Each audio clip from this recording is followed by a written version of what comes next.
Welcome. Thanks for joining in again. This is Stefan from Kaboom. Today I'm going to be talking about depression cycles. So, before I go into that again, these podcasts are for entertainment purposes only. If you have mental health issues yourself, I'd highly recommend you speak to somebody, a medical professional, psychiatrist, psychologist, CPN, key worker, friends and family as well. Good support networks. So, depression cycles. Basically, my bipolar, which is type 2 bipolar, which is hypomania, means that I've got prolonged periods of depression. When I first went to the doctors about my mental health, it was diagnosed as being depression, so I was put on depression medication, antidepressants, for years and years, and they never helped. And obviously now, retrospectively looking back at it, I can see that obviously this was the reason being that I had bipolar, so I didn't have any mood stabilizers, so the danger there would be put myself into a hypomanic state. But I didn't recognise that at the time, and so I went misdiagnosed. But anyway, so depression cycle. So for me, depression. What does depression look like? Well, this is a really hard one. I come off all social media. I can't talk to anybody, not even my parents, family, friends. People get worried. I don't communicate, and it's very difficult to do everyday things like get out of bed, get changed, personal hygiene. Appetite disappears. It's debilitating, and that's why it's an illness, and it should be recognised as so. The thing that gets me is when I come out for depression cycle and hit either a level mood or a hypomanic mood. I just don't want to ever go back into a depression cycle again, but it's coming to the realisation that the depression cycle is actually part of the illness. It's never going to go away. It's going to be with me for the rest of my life. So it's just trying to come to terms with that, really. But hopefully, with me doing these podcasts, it might actually help other people come to that realisation and acceptance. And acceptance is a really big thing for me. I'm one of these people that I find it extremely difficult to accept anything. Even when people will say, the sun rises in the morning. I say, well, does it? It might not tomorrow. It is crazy, but it's not logical. But that's just the way the mind works, or my mind works anyway. So depression cycle. So things that I know would help me, I just can't do. Things like exercise, eating healthily, talking to people, communicating with people, daily tasks. But I've just recently been able to write down a kind of daily to-do list, where I can just check off all the different things that I do. And I've got an app, Google Apps, so there's like a notes, it's called Keep, and you can do like a checklist or write notes and stuff like that. But basically, a daily to-do list, just simple things like get up, have breakfast, brush teeth, check emails, that type of thing. Really helps because it gives them a bit of structure. Now, structure really helps in a depression cycle, because it makes you feel like you're not wasting your day, and gives you a wee bit of hope for the future, I think. It does for me anyway, so hopefully if you're finding it difficult and you're struggling, that's maybe something that you can tackle.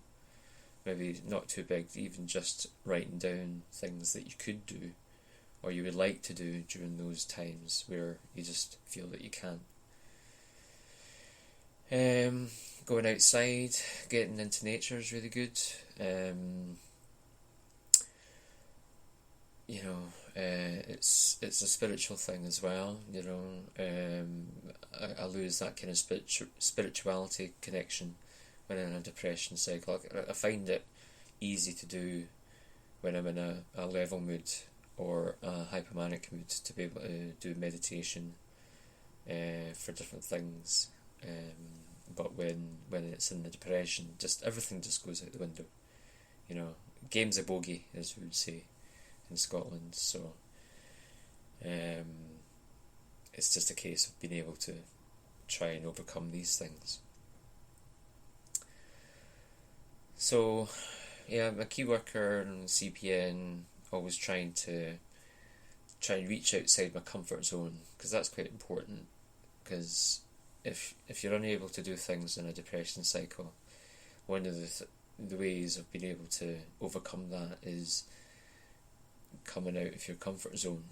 So I'm not talking about doing something completely drastic and would really send you head over heels into a depression, even more so. But just one little thing, even if it's just one thing a week. Like for me, one of the biggest things when I'm in a depression cycle is self-care, personal hygiene. I find it extremely difficult to wash, brush my teeth, that type of thing. So even if it's making a concerted effort to have like a bath or a shower once a week, just to keep on top of things. But the longest period of time I went without bathing was like 3 months. So it just shows you how much of a difficult thing it is to do when you're in that state of mind. And people that don't suffer, I think, find it extremely difficult to comprehend how debilitating these things can be.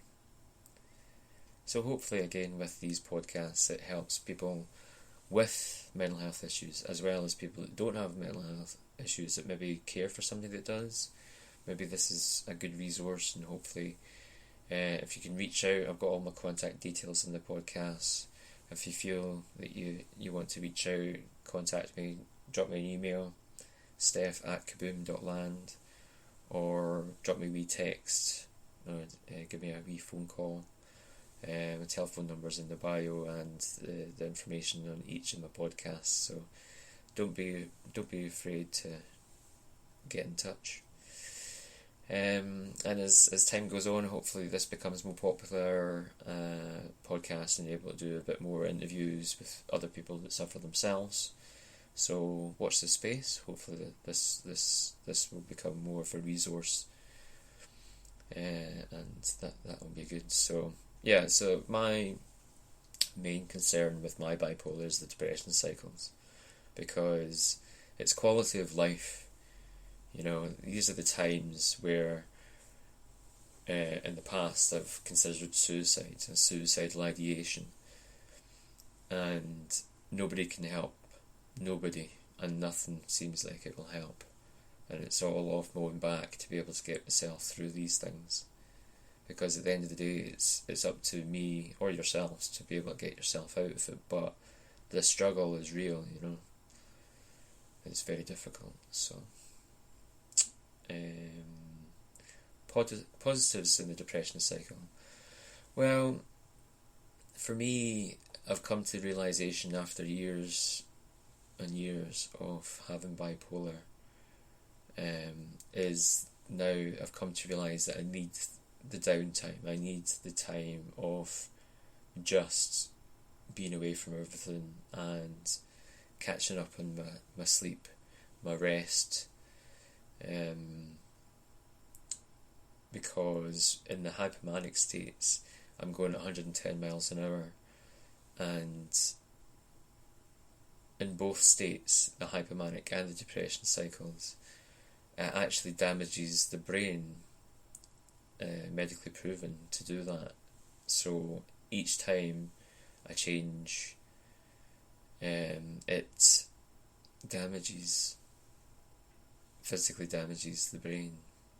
So I've now come to realise that depression cycles are required to be able to recoup and regather thoughts and rest up and give myself space, give myself time, be kind to myself. Because, again, I'm the only one that can do that for myself. Nobody else can do it for me. And there's loads of things that I can't do when I'm in a depression cycle. I go out, the anxiety is just crazy. Stepping out the front door is such a massive, major task. Going to the shops, when weekly shopping, I have to go with my dad. I have to have that support because there's no way that I can get it from anywhere else. I can't do it on my own, you know. But when the time comes and I'm living on my own again, I'm going to be able to do that. I have to be able to do that because, again, nobody can do these things for me. Yes, there's things nowadays that are going to help with that, things like online shopping and stuff like that. So if I feel that there's just no way that I can leave the house, at least I can get my shopping in by doing some online shopping and pay a wee bit extra for delivery, you know. So in that sense, modernisation has really helped with that. So I'm quite happy with the progression of technology that way. The other thing with the depression cycles is the lack of flow. Now, when I talk about flow, that's where you're in the sweet spot. Everything seems to be going well. I can recognise things, good and bad, dangers, that type of thing. That all goes out the window with the depression cycle, as well as the hypomanic states, but more so the depression cycle. I don't spend money. I'm very frugal. I'm very strict with my veganism. And technology seems to not work. It's a very bizarre thing. It's just like something as simple as phone not working, or apps not working, or remote controls not working, or concentration's not there. Things that I used to enjoy, things like movies or music, I can't listen to music. I can't watch movies. I can't enjoy a series on Netflix or anything like that. It just goes out the window, and it's a horrible place to be. A really horrible place to be. And I wouldn't wish it on my worst enemy, depression. It's just insane. And I think nowadays the good thing with today's generation of children, they're getting taught mental health at school, whereas we didn't get that. My generation, my mum and dad's generation, their parents' generation, they never had that. It was all swept under the rug. It was all dust yourself off, pull yourself up, or, you know, be a man, or whatever, or be a woman, or, you know, you're an adult, you should be able to do it, you should be able to cope, but that's just not reality, you know. So it's being kind to yourself, being kind to those around you, self-compassion. The other thing that helps with depression is being part of groups, group therapies, being active, socialising. It's all heading in the right direction, you know. And I'm going to re-establish the groups that I have done in the past, where I can go and meet some friends. At the moment, I would classify myself, I've got a working scale through Bipolar Scotland, a mood level scale, where it's a 1 to 10, so I make myself around about a 5 to 6 out of 10, which is the sweet spot, if you like. But running out of time again, but thanks for joining in. Depression Cycles from Kaboom, Stefan Walczynski, steph@kaboom.land, and hope to see you here again in the future. Thanks for tuning in, and I'll see you on the flip side. Thanks again, guys. Bye now.